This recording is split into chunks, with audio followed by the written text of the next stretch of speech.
Another guest on Fox News, another abortive disaster. This is Scott Turner, the Secretary of Housing and Urban Development under Donald Trump. He went on Fox News and was asked by Maria Bartiromo what is actually a really good question. You know, sometimes the simplest questions are the best. When these right-wingers go, there's millions of illegals voting, the obvious question is, oh yeah, how do they register to vote?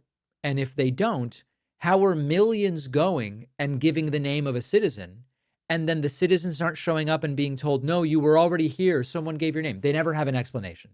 Maria Bartiromo, actually, I don't know that I'd call it a good job, but she stumbles across a good question here, which is Scott Turner is talking about how undocumented immigrants are getting mortgages in the United States.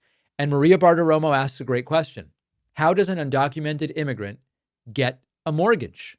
Here is his answer. Your department is also probing how illegal immigrants have put a strain on the housing market. What can you tell us? You signed a memorandum with the DHS to end wasteful misappropriation of taxpayer money. Absolutely. For, quote, illegal alien exploitation of housing programs. You're also working with the Federal Housing Administration to crack down on government-backed mortgages for illegals. How do they get a mortgage if you're... Great question, Maria. Let's hear his answer. ...actually illegal in the country?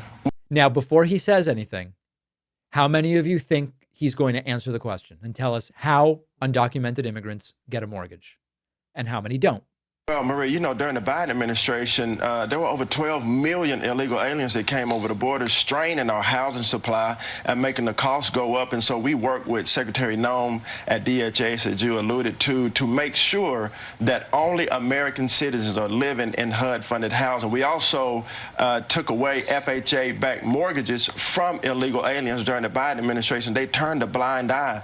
But we're going to keep the law to make sure that these mortgages, which are backed by the taxpayer, go only to the American people. And lastly, we are mandating that every public housing authority give us a comprehensive account who's living in every unit.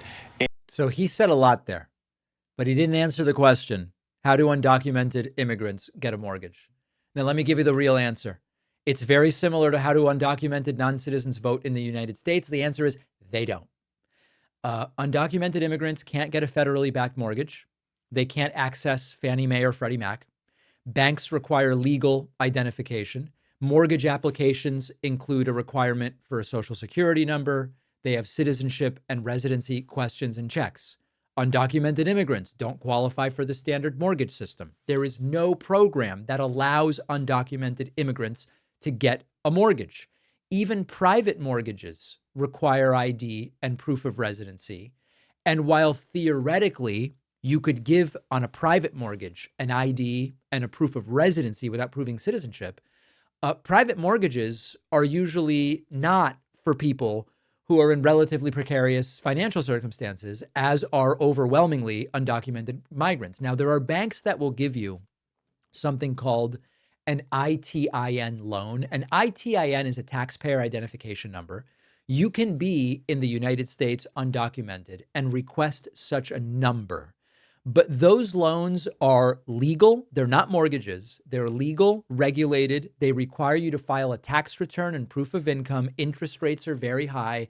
People aren't using them to buy houses or like a mortgage. So this is just completely and totally made up out of thin air, which is their favorite. How are undocumented immigrants getting mortgages? Well, Maria, 12 million people came here last year illegally. Okay. And how are they getting mortgages? Well, Maria, we had a problem under Biden. Okay.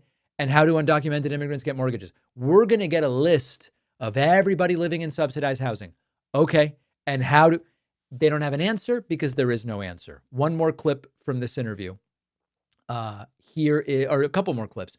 Here is Scott Turner lying about the circumstances when Donald Trump took over. Conversation. Tell us how you are tackling what people are calling an affordability crisis and a housing crisis. Well, thank you, Maria. It's good to be with you. Well, first, you know, when we came into this administration, our fiscal house was not in order. Inflation was at an all-time high. Interest rates were high. Mortgage rates were high. And so the first thing we've been doing at HUD is tackling the regulatory environment. Okay. A lot of lies there. When Trump came in January, inflation was 2.8%. 2.8%, not a record high. Since June of 2023, inflation has bounced between 2.5% and 3%. Most of that time, Joe Biden was president. The last 10 months, Trump was president. There was no record high inflation when Trump came in. With regard to everything else he's saying, mortgage rates are down, interest rates are down. Interest rates are down a little bit. And to a great degree, that's because of the Treasury's federal funds rate decisions. It has nothing to do with Trump, although Trump has been begging Jerome Powell to lower rates more. They just lie. There's no pushback. It's not journalism. It's propaganda. Finally, here is HUD Secretary Scott Turner saying, we don't want homeless people out on the street. Well, they have no homes. Where do you expect them to go? No one wants homelessness on their streets. Of course. We definitely don't want homeless on the street, but because we care, it's compassionate, common sense to use the American taxpayer dollar, not just to warehouse homelessness, but also to treat them so they can live a life of self-sustainability. And that's Listen, if that was something that this administration cared about, they wouldn't have cut housing assistance by more than $8 billion. They've pushed to eliminate the Housing Trust Fund. They've tried to slash Section 8. They've blocked housing vouchers for mixed status families where you've got U.S. citizen children, but the parents are not citizens. They've gutted fair housing rules that prevent segregation, and homelessness went up every year during Trump's presidency before the pandemic. So you can't blame the pandemic on it. And now Scott Turner wants us to believe this is the party of compassion. These people are truly pathetic. Maria Bartiromo hosts them all. We looked at James Comer. Now we looked at Scott Turner. And sadly, there are people falling for this crap. That's truly the tragedy here.